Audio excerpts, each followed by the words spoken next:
गुज़श्ता किस्त में आपने देखा कि गांव में रहने वाले दो भाई हसन और इब्राहिम मुश्किल जिंदगी गुजार रहे थे और इसी दौरान गांव का खतरनाक आदमी शेर खान पहली बार इब्राहिम से मिला था।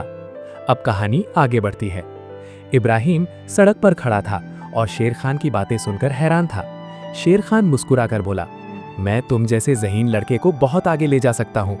इब्राहिम ने घबरा कर पूछा, लेकिन मैं क्या करूँगा? शेर खान ने आहिस्ता से जवाब दिया, बस मेरे कुछ काम करने होंगे। इसी वक्त दूर खड़ा एक आदमी ये सब देख रहा था। वो आदमी और कोई नहीं बल्कि हसन था। हसन को शेर खान पर पहले ही शक था। वो तेजी से उनकी तरफ बढ़ा। हसन ने सख्त लहजे में कहा, इब्राहिम घर चलो। शेर खान हंसा और बोला, अरे हसन, तुम्हारा भाई तो बहुत ज़हीन है, इसे मौका क्यों नहीं देते? हसन ने गुस्से से जवाब दिया, हमें तुम्हारे मौके की ज़रूरत नहीं। घर पहुंचने के बाद हसन बहुत परेशान था। उसने इब्राहिम से कहा, इब्राहिम याद रखो, शेर खान अच्छा आदमी नहीं है। वो लोगों को अपने फ़ायदे के लिए इस्तेमाल करता है। इब्राहिम खामोश बैठा था।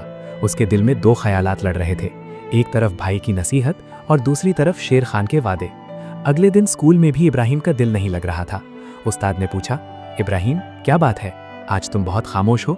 इब्राहिम ने आहिस्ता से कहा, कुछ नहीं उस्ताद जी, बस थोड़ा थका हुआ हूँ। लेकिन हकीकत ये थी कि उसके जहन में सिर्फ शेर खान की बातें गूंज रही थी। इसी शाम जब इब्राहिम स्कूल से वापस आ रहा था तो वही काली गाड़ी दोबारा उसके सामने आकर रुकी। गाड़ी का दरवाज़ा खुला और फिर से शेर खान बाहर निकला। उसने मुस्कुराकर कहा, मैं जानता था तुम दोबारा मिलोगे। इब्राहिम का दिल ज़ोर ज़ोर से धड़कने लगा। शेर खान ने जेब से पैसों की गड्डी निकाली और कहा, यह सिर्फ शुरुआत है, अगर तुम मेरा साथ दो। इब्राहिम हैरत से पैसों को देख रहा था।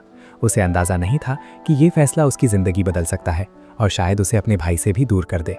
दोस्तों, क्या अगली किस्त में इब्राहिम शेर खान की पेशकश कबूल कर लेगा या वो अपने भाई हसन की बात मानेगा? अपनी राय कमेंट में बताएं।